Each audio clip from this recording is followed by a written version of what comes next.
মহারাজ পরীক্ষিত সুখদেব গোস্বামীকে বললেন, হে গুরুদেব,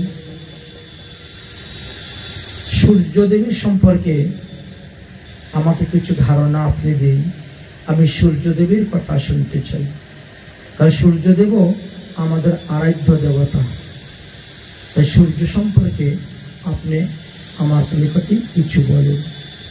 আদরণীয় সুখদেব বললেন, হে মহারাজ পরীক্ষিত, সূর্যদেবীর কথা বলতে গেলে সূর্য হলেন 12 জন। দ্বাদশ আদিত্য বলা হয়। কেন আদিত্য বলা হয় জানো? এরা অদিতির পুত্র বলে তাদেরকে আদিত্য বলা হয়।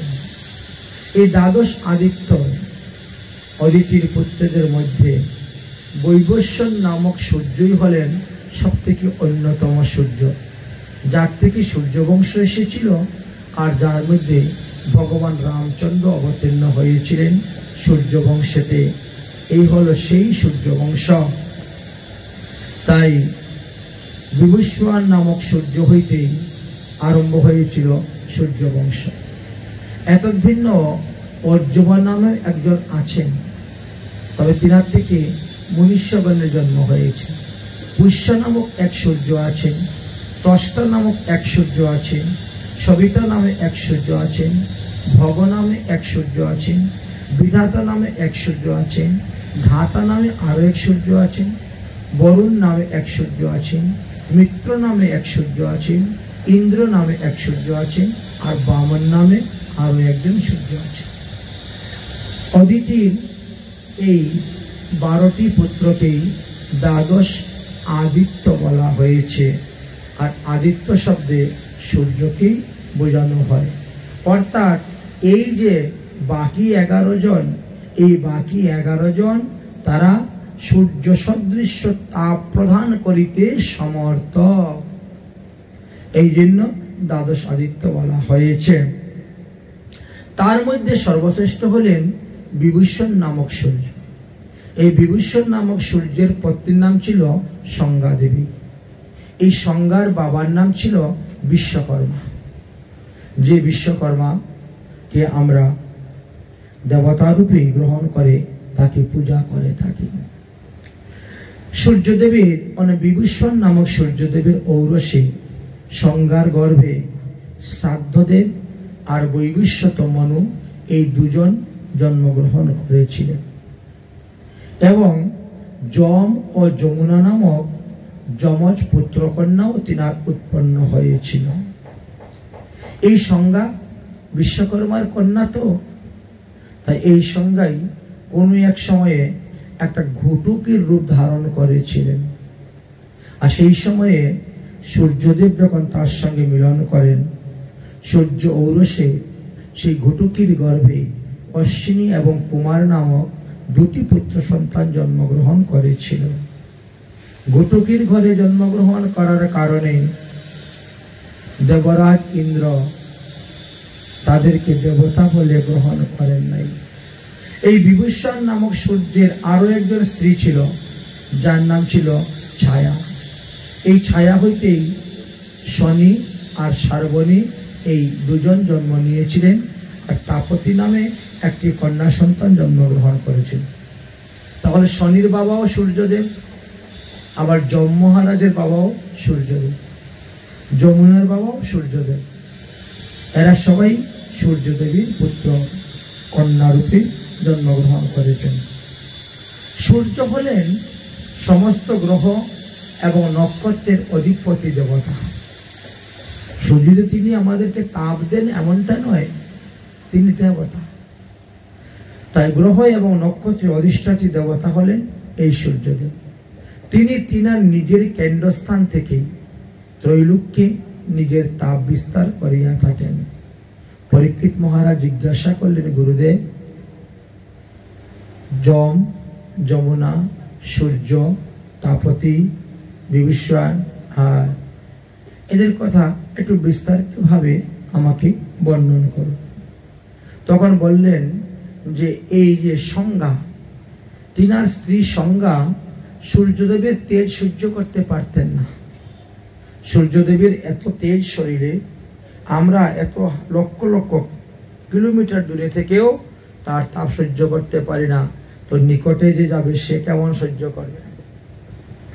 সংজ্ঞাদেবী সূর্যদেবের তাপ সহ্য করতে পারেন না বলে তিনার দেহ হইতে, তিনার ছায়া হইতে এক নারীকে সৃষ্টি করে রেখে তিনি চলে যান তপস্যা করার জন্য।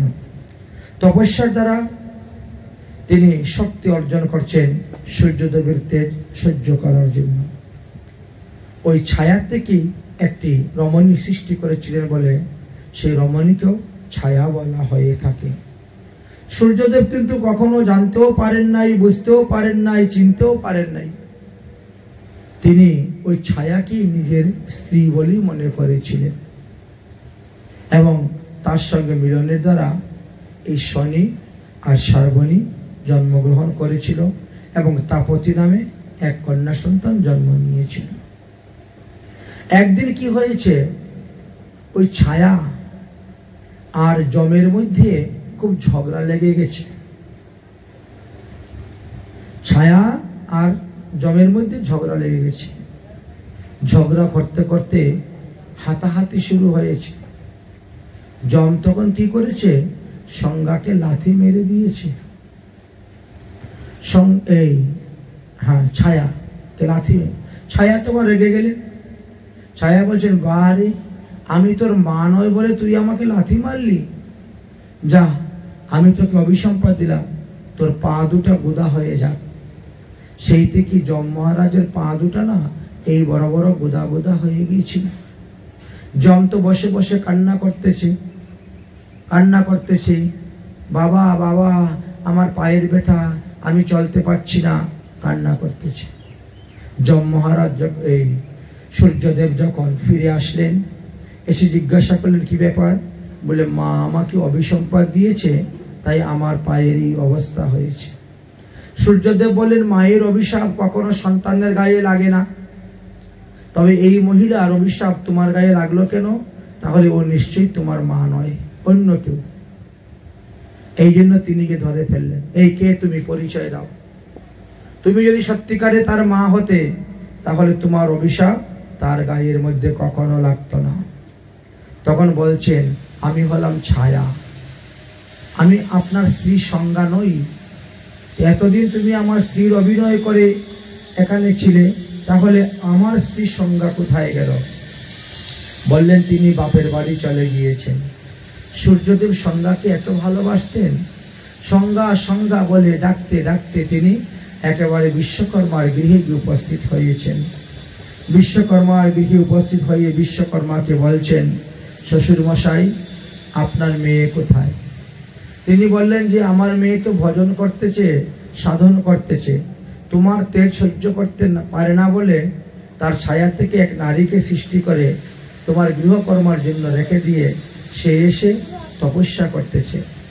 একটি বৃক্ষের তলে বসে সে তপস্যা করতেছে তোমার তেজ গ্রহণের জন্য।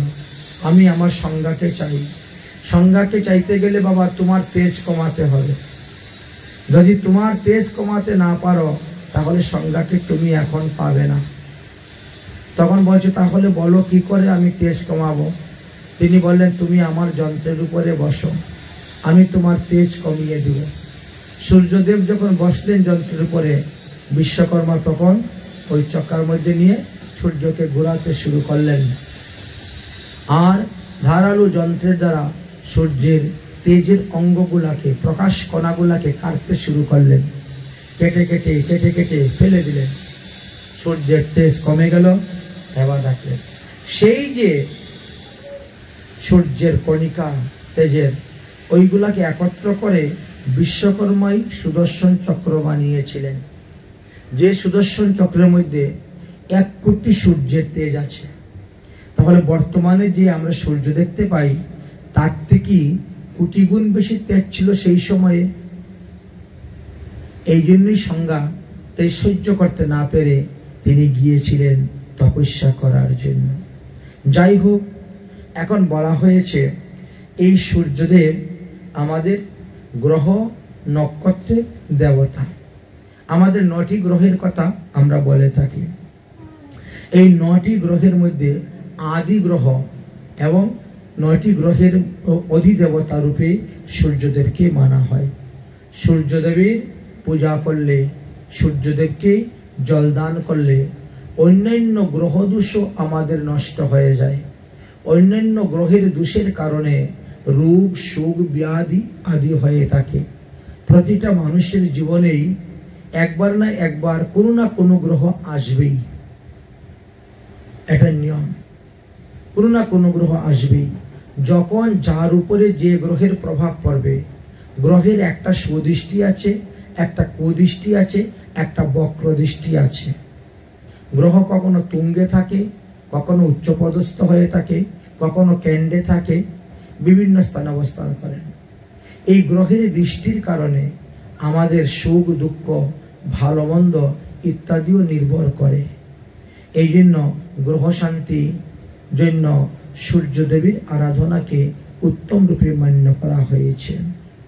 তিনি তিনার নিজ কেন্দ্রকে থেকে এই 3 লোককে আলো দিচ্ছেন। শুধু খালি পৃথিবীতে আলো দিচ্ছেন এমন নয়, ভুব স 3 লোককে তিনি আলো প্রদান করিতেছেন, তাপ বিস্তার করিতেছেন। আর তিনি নিজেই জ্যোতিষধাম প্রকাশ করে আছেন। এই সূর্যদেবের গতির উপর নির্ভর করে আমাদের কখনো দিন বড় হয় বা কখনো রাত্রি বড় হয়, কখনো বা দিন ছোট হয় বা কখনো বা রাত্রি ছোট হইয়া থাকে। সূর্যদেবের চলার উপর নির্ভর করে এই সমস্ত হয়ে থাকে। এই ভূমণ্ডলের লক্ষণ বোঝাইতে গিয়ে সুখদেব গোস্বামী পাদ একটা ছোলার বা একটা মটর দানার সঙ্গে উদাহরণ দিয়েছেন। আপনি যদি একটা মটরকে বা একটা ছোলাকে ভিজিয়ে রাখেন, তারপরে কাপড়ে বেঁধে রাখলে দেখবেন ঠিক মধ্যখান থেকে একটা অঙ্কুর বেরোয়, তাই না? এবং ছোলাটা 2 ভাগ হয়ে যায়। ঠিক তেমনি ভাবে আমাদের পৃথিবীর অন্তরিক্ষ স্থানে এমন একটি জায়গাতে সূর্যদেব অবস্থান করতেছেন, যাকে অন্তরিক্ষ লোক বলা হয়। আর ওখানে থেকেই তিনি 2 দিকেই তাপ প্রদান করিতেছেন। এদের মধ্যে গ্রহ নক্ষত্র অবস্থান করিতেছেন। সূর্য থেকে দূরত্ব অনুসারে এক একজন এক এক স্থানে অবস্থান করতেছেন।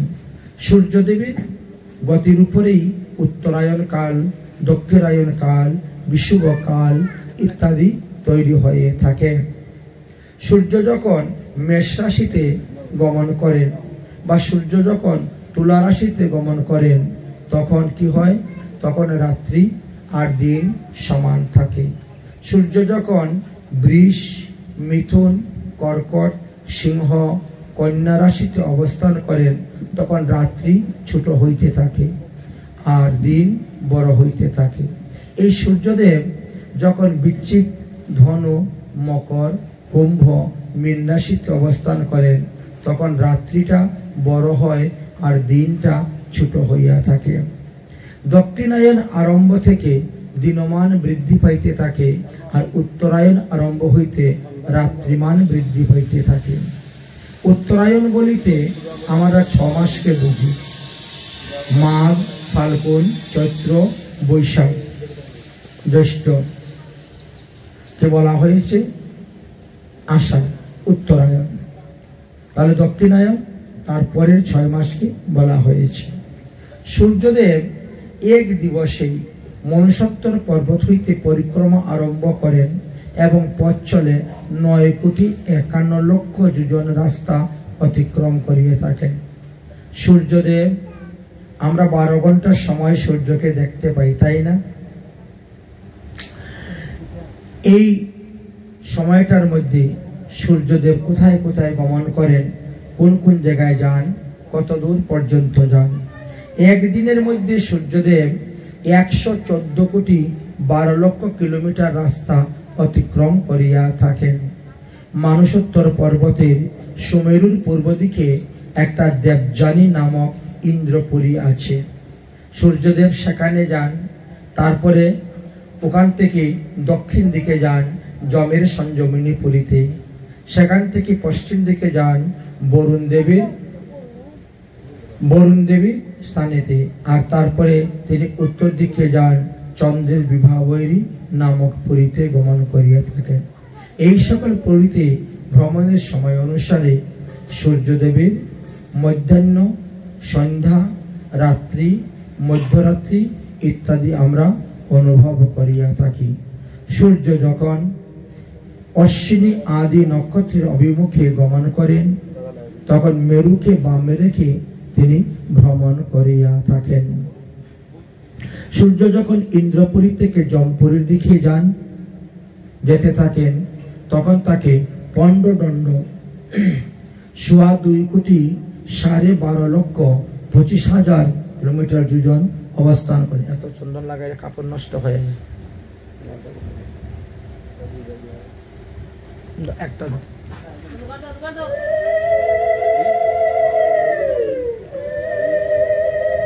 সূর্যদেবের গতি যে কি পরিমাণে আছে সাধারণ লোক চিন্তা করে বুঝতে পারবে না। 12,25,000 যোজনেরও বেশি পথ চলিয়া থাকেন, অর্থাৎ 2,37,75,000 যোজন পথ চলে থাকেন। সূর্যদেব 28,53,00,000 কিলোমিটার পথ তিনি 6 ঘন্টার মধ্যে অতিক্রম করিতে পারেন। ইহাতে বোঝা যাচ্ছে ইন্দ্রপুরী হইতে যমপুরীর দূরত্ব কত কিলোমিটার হতে পারে। বা সূর্যদেব যমপুরী হইতে বরণপুরীতে যখন যান তখন 28,53,00,000। এইভাবে প্রতিটি একটা পুরী থেকে আরেকটা পুরীর দূরত্ব হলো 28,53 কিলোমিটার।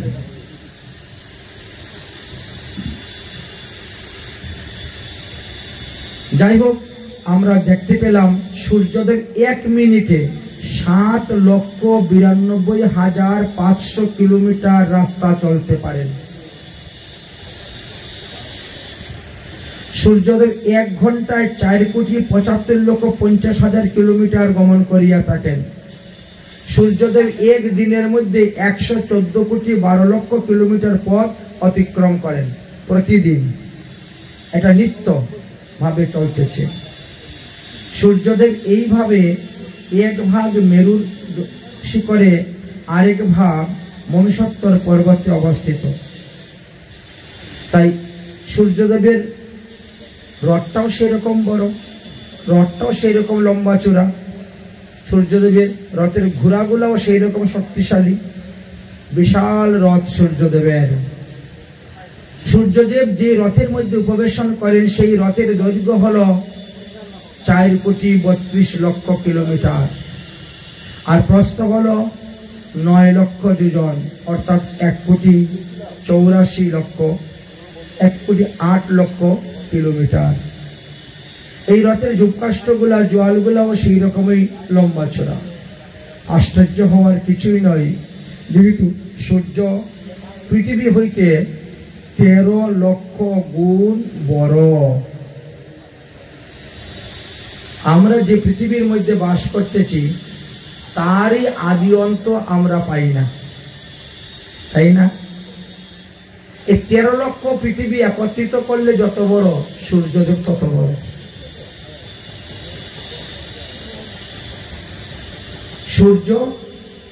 সূর্য আমাদের একজন অধিষ্ঠাত্রী দেবতা। এই বাড়াচ্ছে কেন, কমাচ্ছে কেন? যেমন আছে তেমন ভালোই তো ছিল। ও মাইক দিবে। সূর্যদেব হলেন আমাদের অধিষ্ঠাত্রী দেবতা।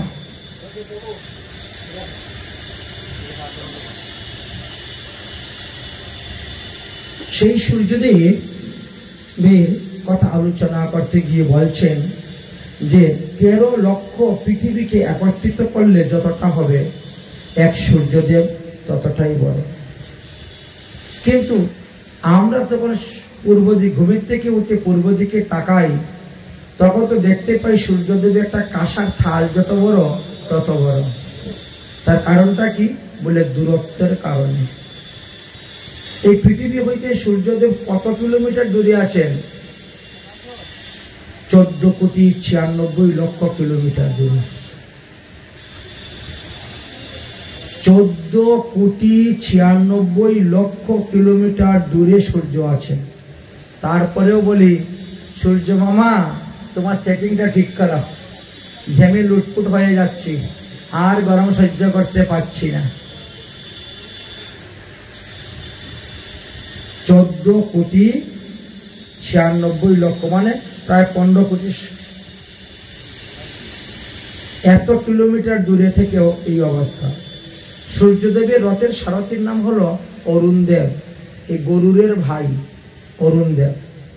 সূর্যদেবের রথের ঘোড়া হলো 60টি। সূর্যদেবের রথের মধ্যে 60,000 বাল্যকিল্য মুনিগণরাই সর্বদা থাকেন, স্তুতি ভক্তি করেন, সূর্যদেবের গুণগান কীর্তন করিয়া থাকেন। সূর্যদেব যতক্ষণ সময় পৃথিবীতে মণ্ডলের সঙ্গে সংযুক্ত থাকে, আকাশে পরিভ্রমণ করেন, সেই ক্রম অনুসারে আমাদের সংবৎসর, পরিবৎসর, ইদাবৎসর, অনুবৎসর ইত্যাদি হয়ে থাকে। এইভাবে আমাদের বৎসরগুলা গণনা করা হয়ে থাকে। সাধারণত আমরা দুইভাবে গণনা করি, একটা সৌরমাস্য আর একটা চন্দ্রমাস্য। চন্দ্রমাস্য অনুসারে গণনা করলে 360 দিনে 1 বৎসর হয়, আর সৌরমাস্য অনুসারে গণনা করলে 365 দিনে আমাদের 1 বৎসর হইয়া থাকে। বিষ্ণু পুরাণে পড়লে পরে দেখবেন সেখানে আলোচনা করা আছে ওই ইরাবৎসর, অনুবৎসর, সংবৎসর, বৎসর এগুলা কাকে বলা হয়। সূর্যদেব স্বরূপত স্বয়ং ভগবানই এক অংশে সূর্যদেব রূপে প্রকাশ হয়ে আমাদেরকে তাপ দিচ্ছেন। এই জন্য আমরা সূর্য নারায়ণ ভগবান বলে থাকি। এবং মাঘ মাসে দেখবেন প্রত্যেক রবিবারে সূর্যদেবের ব্রত করা হয়, সূর্য ব্রত। আমাদের রাধারানীও স্বয়ং সূর্য ব্রত করেছেন, সূর্য পূজা করতে গিয়েছিলেন। যাই হোক, আদিকর্তা শ্রীহরি অন্তর্যামী রূপে না থেকে তিনি সূর্য রূপে প্রকাশ পেলেন, তাই তিনি বৈদিক ক্রিয়াকাণ্ডের মূল বলা হয়েছে সূর্যকে। আমরা যে সমস্ত বৈদিক ক্রিয়াকাণ্ড করি তার মূল হলেন সূর্যদেব। তর্পণ কালেও দেখবেন সূর্যদেবকে জল তর্পণ দিতে হয়। হোম যজ্ঞ কালেও দেখবেন সূর্যদেবকেই অর্পণ করতে হয়। তো এইভাবে অনেক কথাই আলোচনা করা আছে। এখন বললেন সূর্য হলেন দ্বাদশ মানে 12। কোন কোন সূর্যকে কোন কোন মাসে এসে উদিত হয়ে কি কাজ করে থাকেন? বলেন বৈশাখ মাসের কার্যনির্বাহ করার জন্য ভগবান শ্রীহরি অর্যমা নামক সূর্যকে নিয়ে আকাশ মার্গে ওঠেন। তিনার সঙ্গে পুলস্ত ঋষি থাকেন, অথুর্য নামক যক্ষ থাকেন, প্রত্যহী নামক রাক্ষস থাকেন এবং পরিঞ্জকস্থলী নামক অপ্সরা থাকেন। নারদ মুনিও সঙ্গে থাকেন, গন্ধর্ব, কচ্ছনী নামক সর্প, এদেরকে নিয়ে তিনি আকাশ মার্গে উদিত হন বৈশাখ মাসে। জ্যৈষ্ঠ মাসের কার্যনির্বাহ করার জন্য ভগবান শ্রীহরি মিত্র নামক সূর্যকে নিয়ে তিনি আকাশ মার্গে উদিত হন এবং সঙ্গে অত্রিমণিকে নিয়ে আসেন, পুরুষত নামক রাক্ষসকে, তক্ষক নামক সর্পকে, মেনকা নামক অপ্সরাকে, ওহা নামক গন্ধর্বকে এবং রথস্থ নামক যক্ষকে সঙ্গে নিয়ে সৌরমণ্ডলে উত্তিষ্ট হয়ে নিজের কার্য সাধন করে থাকেন। আষাঢ় মাসের কার্যনির্বাহ করার জন্য ভগবান শ্রীহরি বরুণ নামক সূর্যকে সঙ্গে নিয়ে আসেন এবং বশিষ্ঠ ঋষি, রম্বা, অপ্সরা, সহজন নামক যক্ষ, উহু নামক গন্ধর্ব, শুক্র, নাগ, চিত্রভানু, রাক্ষস ইত্যাদিকে সঙ্গে করে নিয়ে তিনি উদিত হয়ে থাকেন। শ্রাবণ মাসে কার্যনির্বাহ করার জন্য ভগবান শ্রীহরি ইন্দ্র নামক সূর্যকে রূপ ধারণ করে আকাশ মার্গে উদিত হন। তার সঙ্গে অঙ্গিরা ঋষি, বিশ্ববৈশ্য নামক গন্ধর্ব, সত্তা নামক যর্ক, এলাপত্র নামক নাগ, প্রমূল্য নামক অপ্সরা এবং বর্জ্য নামক রাক্ষসকে সঙ্গে করে নিয়ে সৌরমণ্ডলে উদিত হইয়া থাকেন। ভাদ্র মাস, বর্তমানে আমাদের এই মাস ভাদ্র মাস চলতেছে। ভাদ্র মাসের কার্যকে নির্বাহ করার জন্য ভগবান শ্রীহরি বিভীষণ নামক সূর্যরূপ ধারণ করে ভৃগু ঋষি সঙ্গে নিয়ে উগ্রসেন নামক গন্ধর্ব, ব্যাঘ্র নামক রাক্ষস, অপ্সর নামক যক্ষ, অনুলুমা নামক অপ্সরা এবং শঙ্খপাল নামক নাগকে সঙ্গে করে নিয়ে তিনি সৌরমণ্ডলে উদিত হইয়া থাকেন এবং প্রত্যেকেই নিজ নিজ কার্য সমাধান করেন। সামনে আসতেছে আমাদের আশ্বিন মাস। এই আশ্বিন মাসের কার্য নিবারণ করার জন্য ভগবান শ্রীহরি তষ্ট নামক সূর্যের রূপেটি সূর্যরূপে আসবেন। আজকে কি হয়েছে এইখানে দিল তো হয়ে যাবে।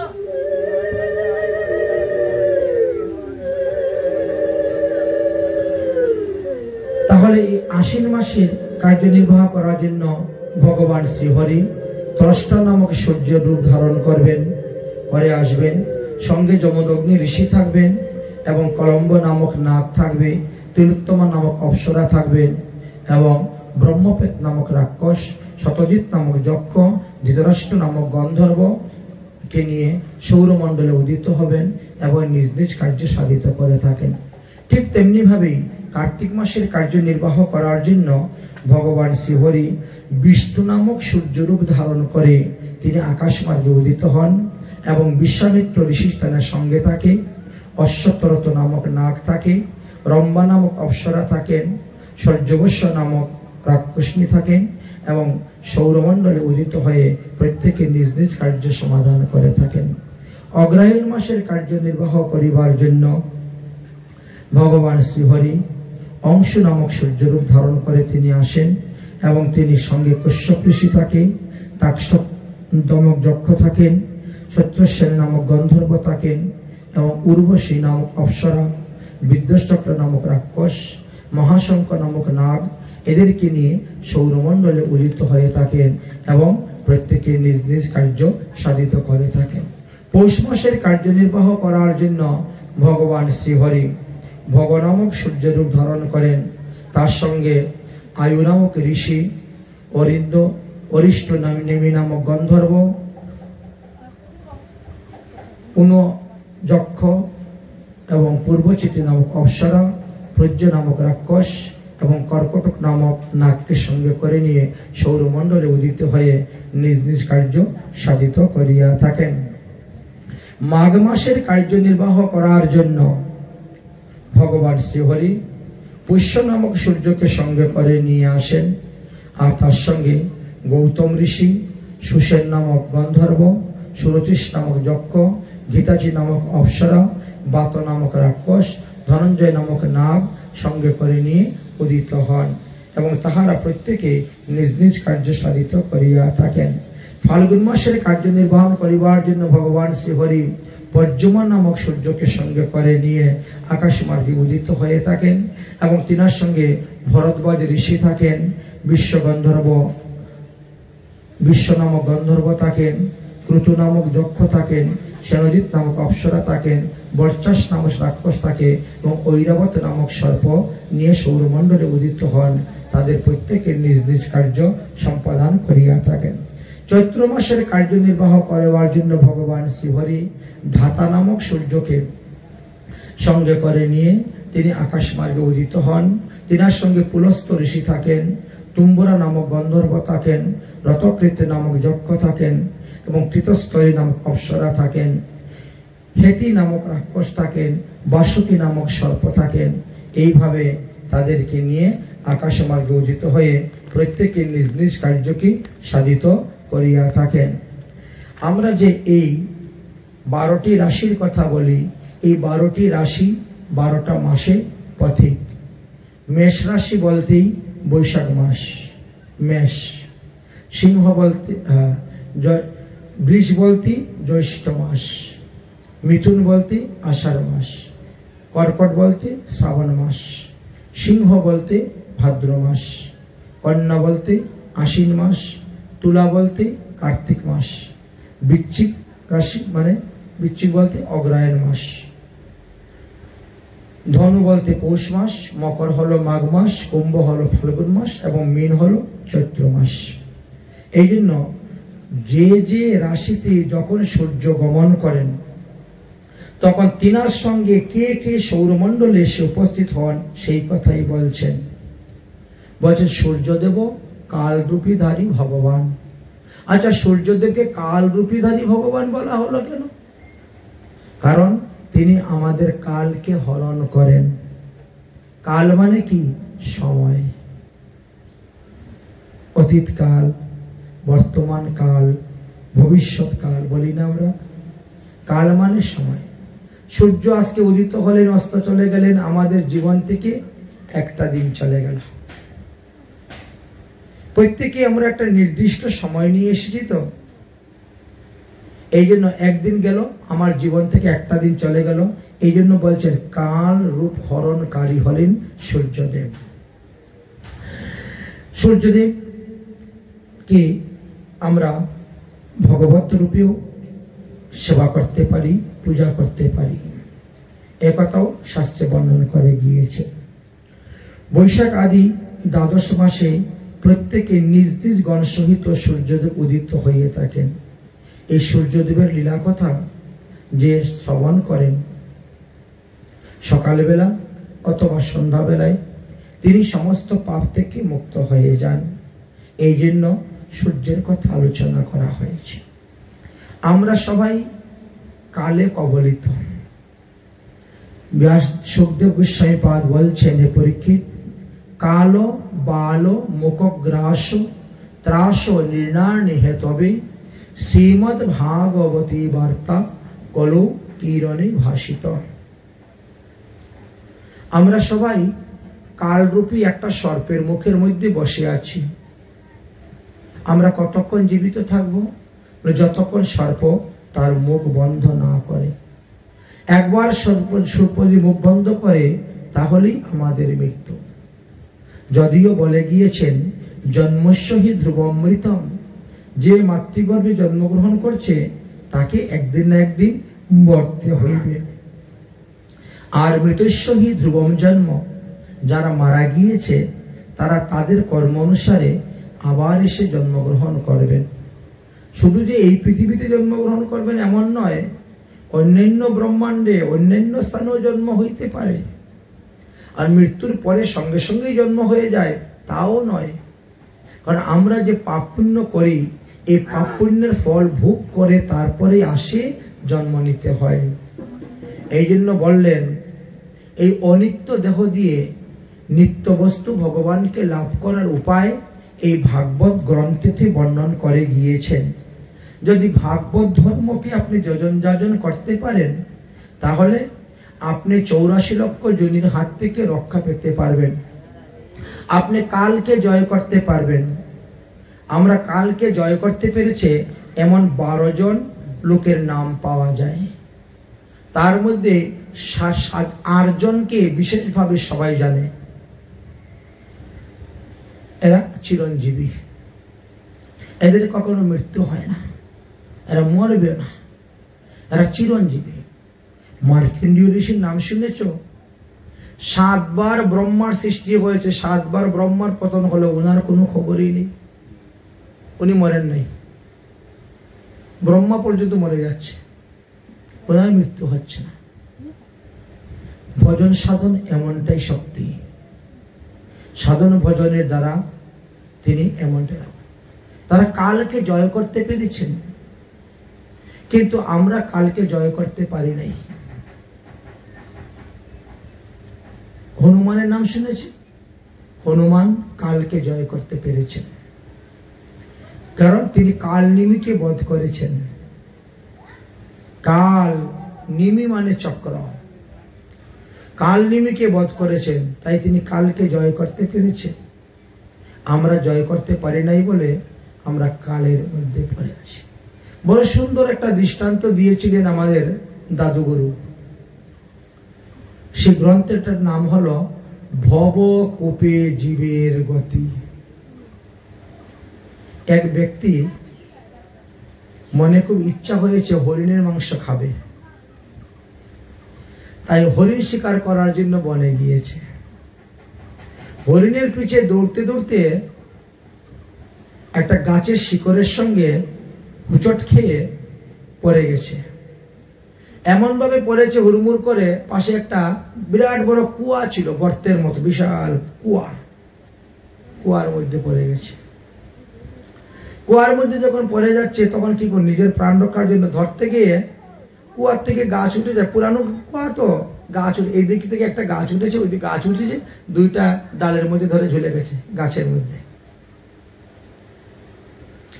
এবার যখন চাচ্ছে উপরে উঠবো, তখনই জঙ্গলের একটা বাঘ এসে গেছে খাওয়ার জন্য, কিন্তু বাঘটাও কুয়াতে নামতে পারছে না ওকে খাওয়ার জন্য, আর সেও বাঘের ভয়ে কুয়ার থেকে উঠতে পারছে না। ভাবলো যে তাহলে নিচে চলে যায়, যদি বাঘে আবার ঝাপট মেরে দেয়। নিচে যখন নামতে গেল, চেয়ে দেখে নিচে অজগর সর্প একটা বসে আছে। এখন যদি নিচে যায় অজগর সাপের পেটে যাবে, আর যদি উপরে উঠে বাঘের পেটে যাবে। এবার সেই বেচারা কি করবে? ওই দুটা গাছের মধ্যে ধরে ঝুলতে আছে, গাছের মধ্যে ধরে ঝুলতে আছে। কতক্ষণ ঝুললে থাকবে? যতক্ষণ দেহের মধ্যে প্রাণ আছে, তাই না? সবাই তো প্রাণের মায়া আছে, কেউই মরতে চায় না, ঝুলতে আছে। এমন সময় কি হয়েছে, একটা সাদা ইঁদুর এসে এই দিকের গাছের গোড়া থেকে মাটি সরাতে শুরু করেছে, আর ওই দিকে কালো রঙের একটা ইঁদুর এসে ওই গাছের গোড়ার মাটি সরাতে শুরু করেছে, মাটি ফেলে দিচ্ছে, সর্বনাশ। এখন গাছের গোড়া থেকে মাটি সরে গেলে তো গাছ পড়ে যাবে, কুয়ার মধ্যে গাছ হয়েছে, বুঝতে পারছেন না? তাহলে অজগরের পেটেই যেতে হবে, উপায় নেই। এখন এই যে গাছের ডাল, ওই গাছের ডালের মধ্যে একটা মৌমাছির চাক ছিল, মৌমাছি। এবার যতই মাটি সরে যাচ্ছে, গাছের ডাল দুটা ধীরে ধীরে ধীরে ধীরে এরকম চেপে যাচ্ছে। এক ডালে আরেক ডালে চাপা পেরে ওখান থেকে মধু টপ টপ করে পড়তে শুরু হয়ে গেছে। গাছের ডালের আঘাতে চাপা পেয়ে মধু পড়তে শুরু করেছে। আর সে কি করেছে, তখন জিহ্বা বের করে টপ টপ করে মধু খাওয়া শুরু করে দিয়েছে। মরবো তো খেয়েই মরি, না খেয়ে মরবো কেন? মধু খাওয়া শুরু করে দিয়েছে, বুঝলেন? টপ টপ করে মধু খাচ্ছে। এখন বলেন তো, ওই সময়ে ওই বেচারার কি করা উচিত ছিল? ওই সময়টা কি তার মধুপানের সময়? না, কিন্তু সে মধুপান করেই যাচ্ছে, মধুপান করেই যাচ্ছে। একটু পরেই যে তার মৃত্যু, গাছের গোড়ার মাটি সরে গেলেই গাছটা পড়ে যাবে, আর তখনই ওই সর্পের পেটে চলে যাবেন। কিন্তু সেই সময়ও সে মধুপান করে যাচ্ছে। সে ভগবানের শরণ নিল না, কোনো ডাকাডাকি চিৎকার চেঁচামেচিও করলো না। জঙ্গলে যদি কেউ থাকো, আসো, আমাকে বাঁচাও, আমি কুয়ায় পড়ে আছি, নিচে আমার অজগর সর্প, উপরে বাঘ, আমাকে কেউ বাঁচাও। না, ভগবানের শরণ পর্যন্ত নিল না, কোনো মানুষের শরণ নিল না, আর মধুপান করতে শুরু করে। এটা তার উচিত ছিল না, কর্তব্য ছিল না। ঠিক তেমনি ভাবে আমাদের জীবনের কথাও বলছেন। আমরাও শিকারী, আমরাও শিকার করতে যাই, বিভিন্ন ধরনের শিকার। শুধু খালি হরিণ শিকার, মৃগ শিকারী নয়। ঘুমের থেকে উঠেই আমরা টাকার পিছনে দৌড়ি, তাই না? ঘুম থেকে উঠেই টাকার পিছনে আমরা দৌড়ি। উনি হরিণের পিছনে দৌড়েছিল, আমরা টাকার পিছনে দৌড়ি। টাকার পিছনে দৌড়তে দৌড়তে কখনো দেখেন গর্তের মধ্যেও পড়ে যাই, গর্তের মধ্যে পড়ে।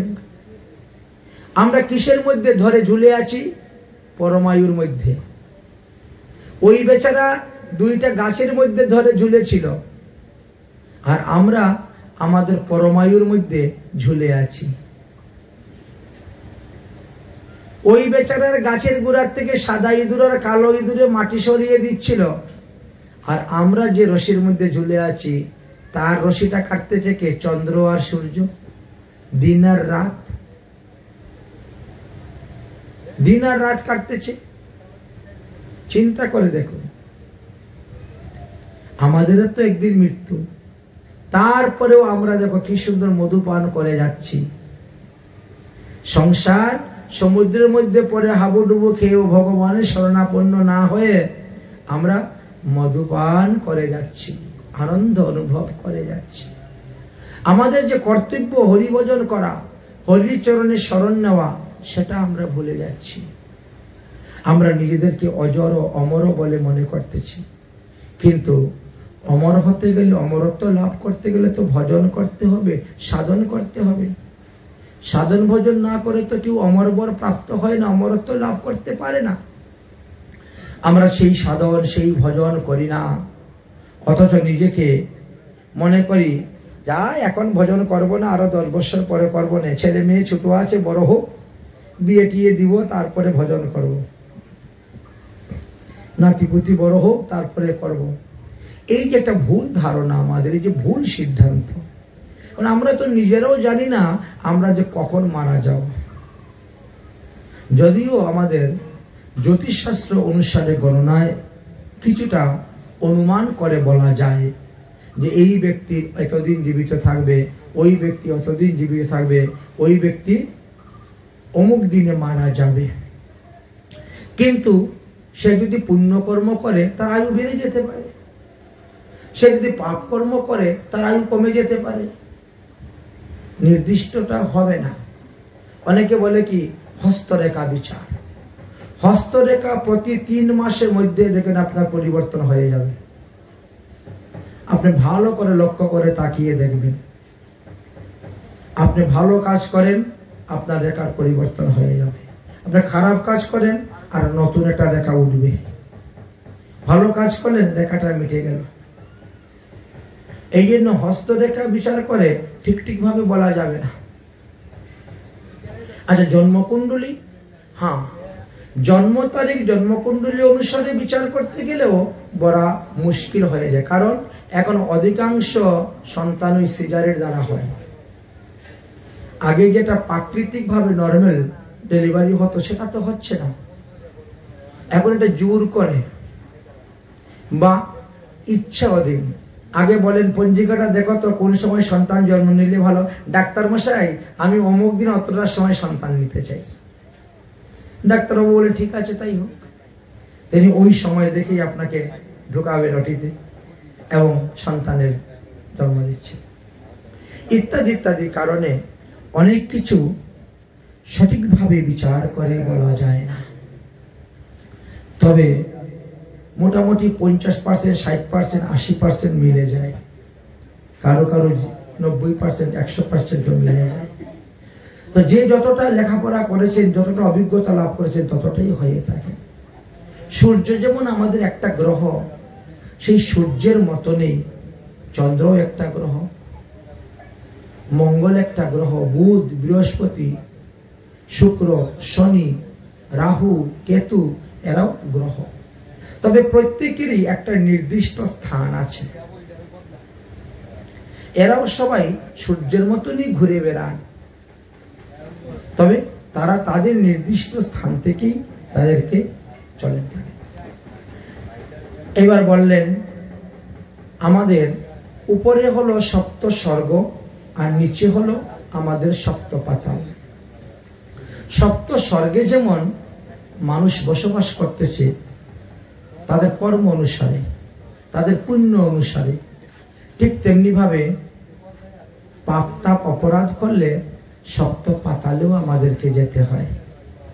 হয়তো এই জন্মে ভগবত কৃপায় আমরা পৃথিবীতে এসেছি, পৃথিবীর আলো দেখেছি, পৃথিবীতে এসেছি, কিন্তু কোনো কোনো সময় হয়েছে তো এমনও আমাদের তল, অতল, বিতল, সুতল, তলাতল, মহাতল, রসাতল পাতালে গিয়েও আমরা জন্ম নিয়েছি, সেখানেও ছিলাম।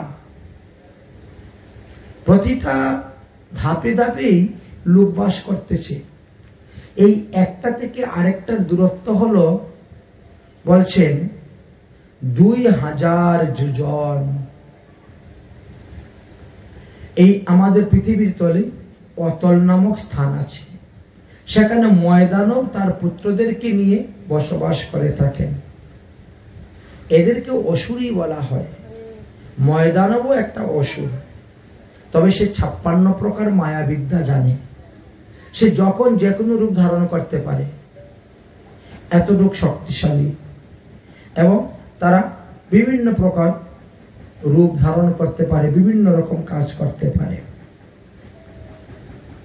কর্ম অনুসারে অনেকের এই অতলেতে জন্ম হয়ে থাকে, আবার কর্ম অনুসারে কেউ কেউ বিতলেও জন্মগ্রহণ করে থাকে। বিতলে যা কিছুই থাকুক না কেন, তার মধ্যে একটা স্থান কিন্তু আছে হাটেকেশ্বর নামক স্থান, যেখানে মহাদেব এবং পার্বতী সর্বদা অবস্থান করেন। যেমন আমাদের এখন কৈলাসে অবস্থান করছেন মহাদেব পার্বতীর স্থান, ঠিক তেমনি ভাবে বিতল নামক স্থানেতে হাটেকেশ্বরে মহাদেব পার্বতী অবস্থান করে থাকেন। অতল, অতলের পরে আসলো বিতল। বিতলের নিচে হলো সুতল, আর সেখানে বিরুচন, বিরুচনের পুত্র বলি অর্থাৎ প্রহ্লাদের নাতি এখনো জীবিত আছেন। প্রহ্লাদের নাতি পরমায়ু যদি চিন্তা করেন, আপনার মাথা ঘুরে যাবে, আমার মাথা ঘুরে যাবে। 429,40,80,000 বৎসর,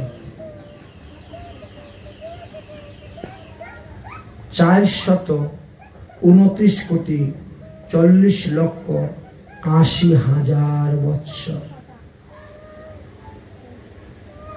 বিশাল ব্যাপার।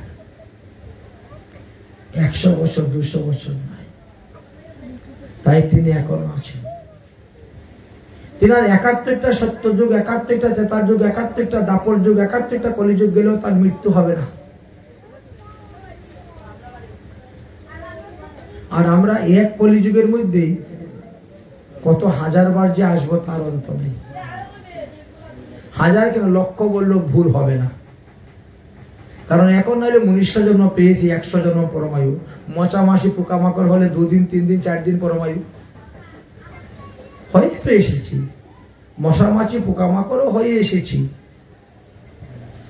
তাহলে তাই বলছেন বিরুচনের পুত্র বলি আছেন। আগামী মন্বন্তরে তিনি দেবরাজ ইন্দ্র হবেন, তাই তিনি বিতলেই অবস্থান করতেছেন। বিতলের নিচে কি আছে বলে সুতল আছে। সুতল, সুতলে বিরুচন অবস্থান করতেছেন। আর সুতলের নিচে হলো তলাতল, সেখানে ত্রিপুরাসুর নামক দানবগণ বাস করেন। দৈত্য, দানব, রাক্ষস, অসুর, 4 রকম। কিন্তু এদের স্বভাব চরিত্র, আচার ব্যবহার, কথাবার্তার কারণে সেই রকম ভাবে বলা হয়ে থাকে। যাই হোক, সেখানে মহাদেব আছেন, অবস্থান করেন। তার নিচে হলো মহাতল, মহাতলের নিচে সর্পধারী ফণাধারী সর্পগণ বাস করেন। কদ্রুর পুত্রগণ মহাক্রোধী সর্পগণ বাস করিয়া থাকেন। তার নিচে হলো রসাতল, সেখানেও পর্ণি নামক দৈত্যগণ বাস করিয়া থাকেন। তার নিচে হলো পাতাল, এবং সেখানেও শঙ্খ, কুলীয়, মহাশঙ্খ, ধনঞ্জয়, ধৃতরাষ্ট্র, শঙ্খ চূড়, কম্বল নামক সেই ভয়ঙ্কর ভয়ঙ্কর মহাক্রুধ বহু বহু ফণাযুক্ত সর্পগণ বাস করিয়া থাকেন।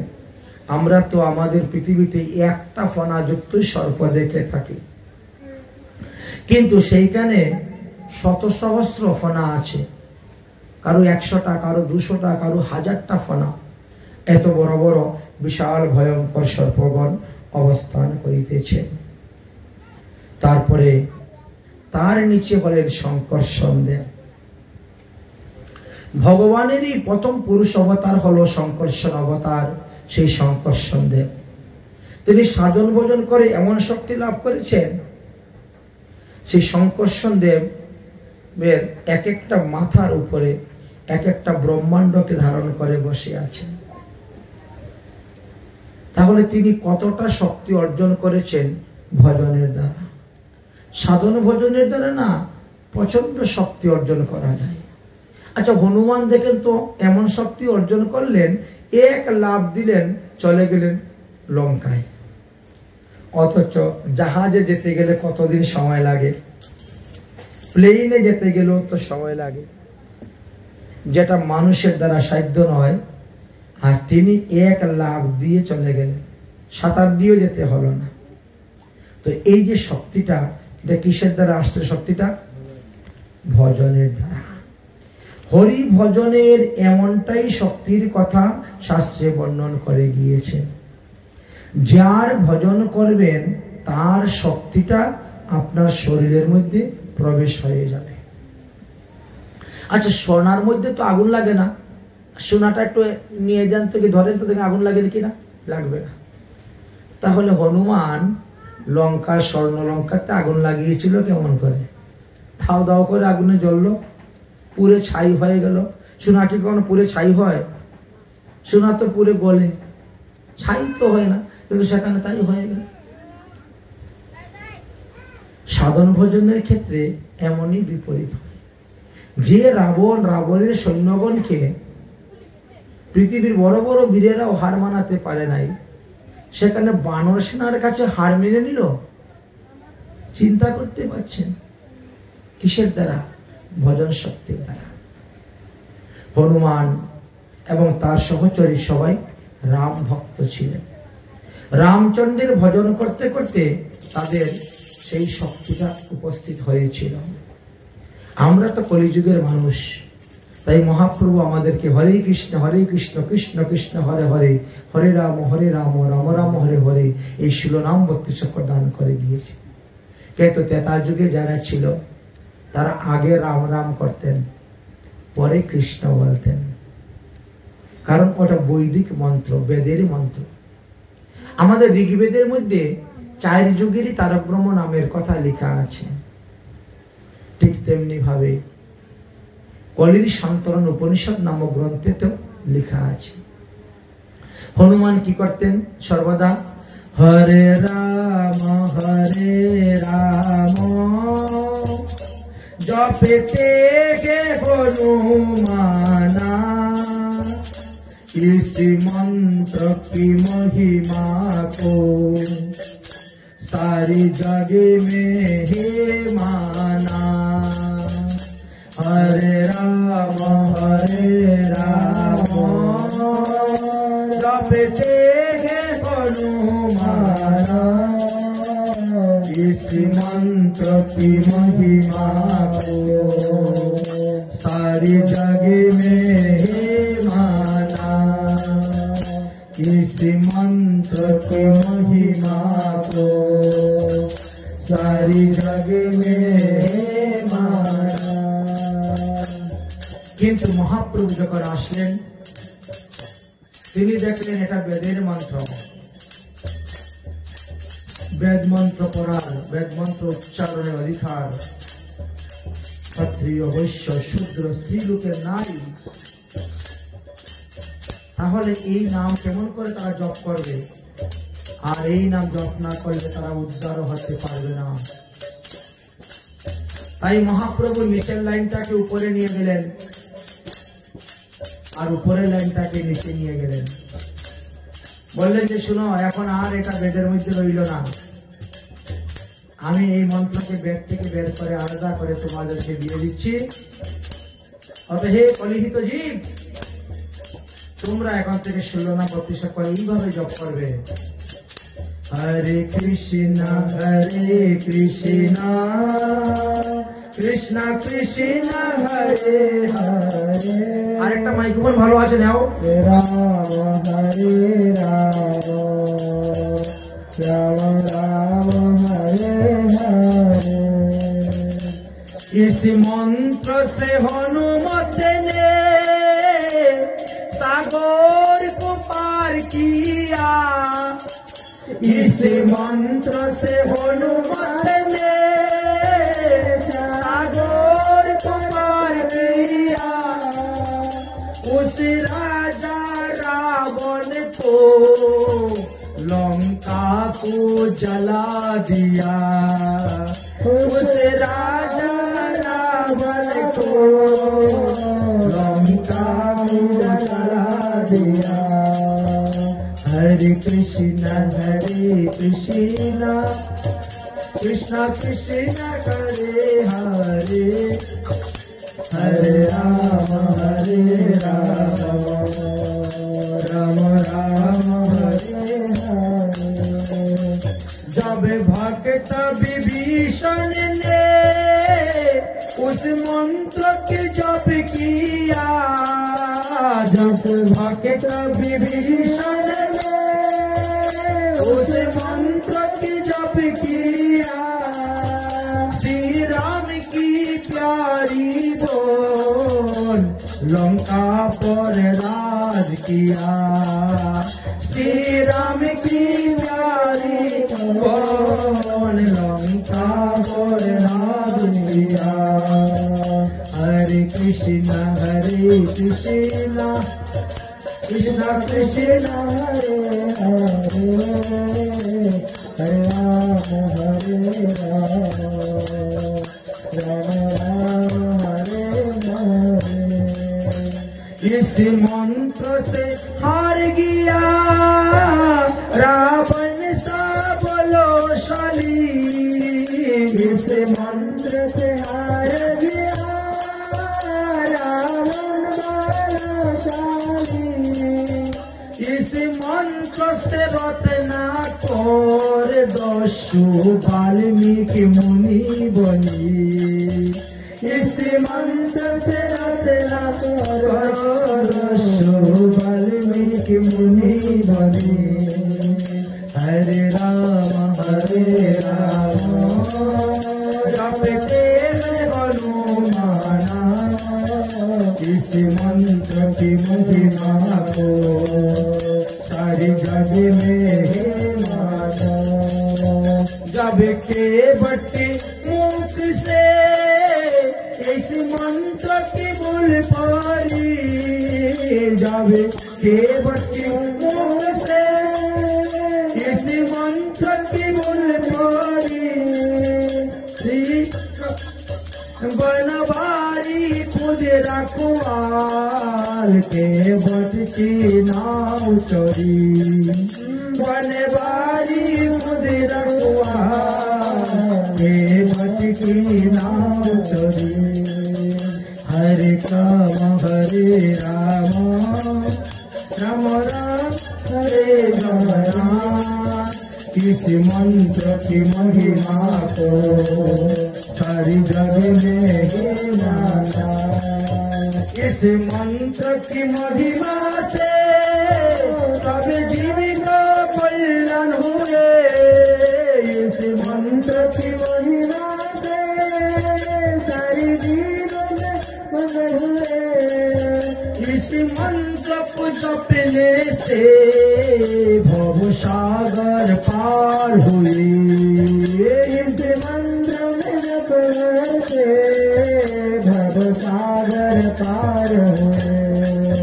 हरे कृष्ण कृष्ण कृष्ण हरे हरे, हरे राम राम राम हरे हरे। इस मंत्र से जोगाई माराई सब पाप से मुक्त हुए। इस मंत्र से जोगाई माराई सब पाप तर गए। इस मंत्र से जगाई माराई सब पाप से मुक्त हुए। इस मंत्र से जगाई माराई सब पाप से तर गए। इस मंत्र से कपाल गोपाल कुष्ठ रोग से मुक्त हुए। इस मंत्र से गोपाल गोपाल कुष्ठ रोग से मुक्त हुए। हरे कृष्णा कृष्ण कृष्ण हरे हरे, हरे राम राम राम हरे हरे। তাই শঙ্কর্ষণ বিষ্ণু ভগবানের ভজন করে এমন শক্তি ধারণ করলেন যে যে শক্তির প্রভাবে দেখেন তিনি এক একটা ব্রহ্মাণ্ডকে মাথার উপর ধারণ করে আছেন। আমাদের মাথায় যদি এক দানা শস্য পড়ে আমরা কি ব্যথা অনুভব করি? অনেকে বুঝতেই পারি না মাথার মধ্যে শস্য যে আছে। ঠিক তেমনি ভাবেই তিনি শস্য দানা যেরকম মাথায় থাকলে আমরা কিছু ব্যথা অনুভব করতে পারি না, তিনিও সেইভাবে ব্রহ্মাণ্ডকে ধারণ করে আছেন। শঙ্কর্ষণ এই হরিভজনের দ্বারা অশ্বত্থমা অমর হয়েছেন, এই হরিভজনের দ্বারা বলিরাজ অমর হয়েছেন, এই হরিভজনের দ্বারা ব্যাসদেব অমর হয়েছেন, হনুমান অমর হয়েছেন, বিভীষণ অমর হয়েছেন, কৃপ অমর হয়েছেন, পরশুরাম অমর হয়েছেন, এমনকি মার্কিন্ডীয় ঋষি পর্যন্ত অমর হয়েছেন। অতএব আমরা যদি ভজন করতে পারি তবে অমরত্ব আমরাও লাভ করতে পারব। পরীক্ষিত মহারাজ বলেন, গুরুদেব আপনি সপ্তদ্বীপা পৃথিবীর কথা বললেন, আপনি নবগ্রহের কথা বললেন, আপনি সপ্ত স্বর্গের কথা বললেন, সপ্ত পাতালের কথা বললেন, কিন্তু একটা কথা তো আপনি আমাকে বললেন না। সেটা আবার কোনটা? বললেন নরকের কথা। আমরা যে ছোটবেলা থেকে শুনে আসতেছি নরক নামে একটা স্থান আছে, সেই নরকটা কোথায়? আপনি একটু কৃপা করে আমার কাছে বর্ণন করুন, আমি নরক বর্ণন শ্রবণ করতে চাই।